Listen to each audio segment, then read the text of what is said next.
Every gi has a story, part 3. Now, you'd have to be a pretty OG judo fighter to recognize this particular gi brand. And I'm gonna suggest that unless you were fighting in the 80s or, yeah, that era, you probably never even heard of this gi. Now, the exception to that might be somebody like Ronda Rousey, who would have recognized this gi from her mom's closet. Because literally every elite judo athlete that fought probably from the 70s through 80s owned one of these. And notice that there's no branding here, no label. It is, in fact, an Iwasaki judo gi. Again, most of you guys probably never heard of this, but this was the Rolls Royce of judogis back in the 80s. So there's the little logo for Iwasaki. Also, it's hard to tell, it's hard to see on camera, but they have a sort of unique stitching in the skirt of the jacket, as do all judogi brands. So the Iwasakis at that time were all double weave but unbleached. So this in fact looks a little bit kind of beige-ish, because they just didn't make gis out of that bleached white material at that time.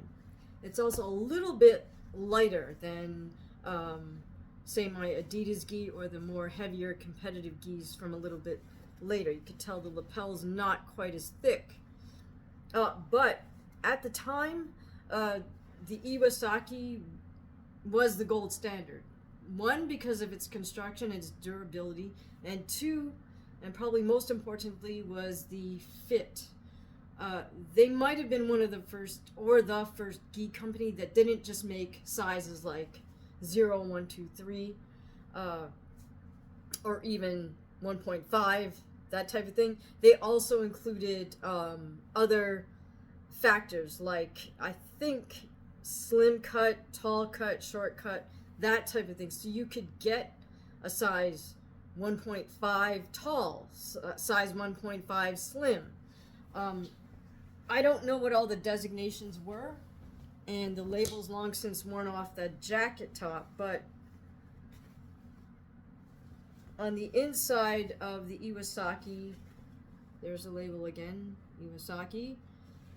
On the inside of the pants, that label still shows, and it says that these are a 2LA, whatever that means. But point being that there's the size number, right? And then there's a couple other letters designating other factors to try to get you the exact fit for your gi.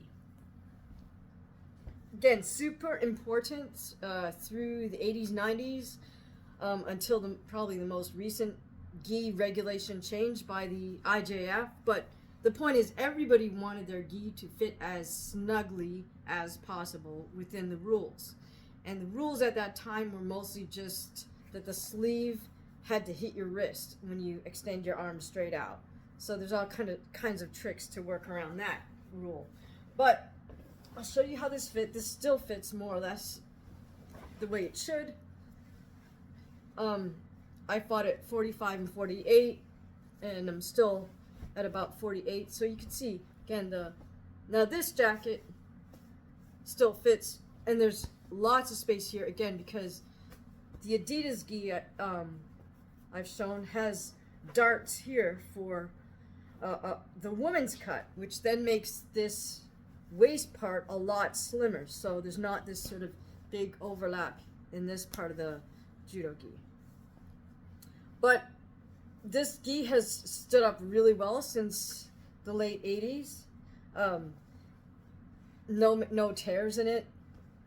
It more or less still fits. I could still use this for practice. I probably couldn't use the slimmer Adidas just because it's a little too snug, and probably wouldn't be much fun for whoever I'm working with to try to get a grip on it.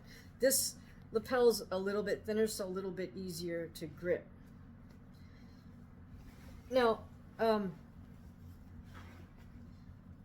the thing with the Iwasakis, just like that Adidas gi, is that they did not ship to North America.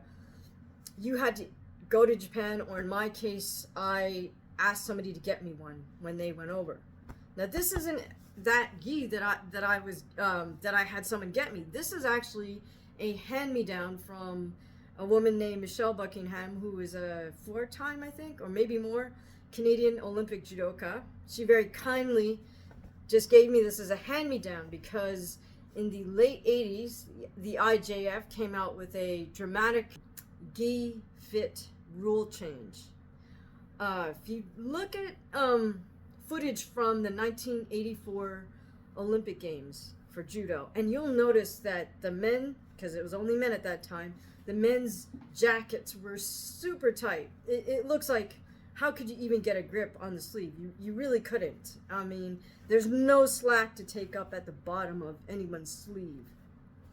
And there was very little slack up top to grab the lapel. So guys were almost just, you had to have really tough fingers, and they're just almost just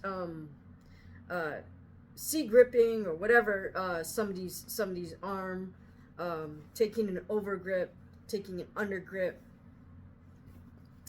But after that games, the IJF decided enough's enough with you guys pushing the limits on how tight you can get your gis to be. So they set new rules in place, and basically that meant everybody's $150, $200 expensive gi that they just bought was no longer gonna cut it at all. So this gi fit someone who fought a weight division above me, 52 kilos, and she just was like, here, take it, because she knew she couldn't use it anymore. And I lucked out because, of course, I had one that was fit to me at 48 kilos, and that was no longer any good for me to compete in. So I just lucked out because Michelle kindly gave me her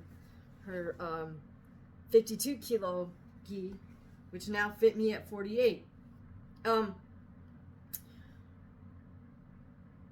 this does have a little bit of wear and tear on it in terms of the lapel and whatnot, but again, I think it stood up remarkably well for how old it is. Again, you can see, of course, like all judogis, it has that seam down the back. This patch is kind of covering that, but there is a seam right here. It's not as thick as the Adidas seam. But there's something about the Iwasaki that just all old school judoka just really loved this gi, and I'm gonna bet that anybody who had one still has theirs. They're not gonna get rid of it, no matter what anybody says about why is this thing taking up space in the closet? Why do you keep carting this around every time we move? You just know you're not gonna get this type of craftsmanship anywhere anymore, because Iwasaki was a mom and pop judogi store, and when they decided they were moving on or just retiring, the brand just ceased to exist. Now, someone told me that Kusakura bought out Iwasaki. I'm not sure if that's true or not, but for sure, the level of craftsmanship in an Iwasaki is not to be duplicated. Now, the one big change, I think, was the fact that all Iwasakis were unbleached because I guess just the material science at that time didn't have bleached white cotton that was probably with the fibers that were strong enough to withstand a lot of wear and tear and pulling. The number one thing with the judogi is, of course, its durability. You know, people are pulling on this as hard as they can to try to yank you down or around or throw you through the air and then choke you unconscious or rip your arm off. But the gi is sort of your first line of defense, and you do not want that ripping anywhere along the way. So Iwasaki was the Rolls Royce of the 1970s and 1980s judoka. So if you know any OG judo fighters, just ask them, hey, you still got your Iwasaki? I bet you they'd be happy to tell you all about it. All right, my name's Deidre Hamaguchi. Thank you for listening. Please tell me a story about your gi. I'd love to hear it.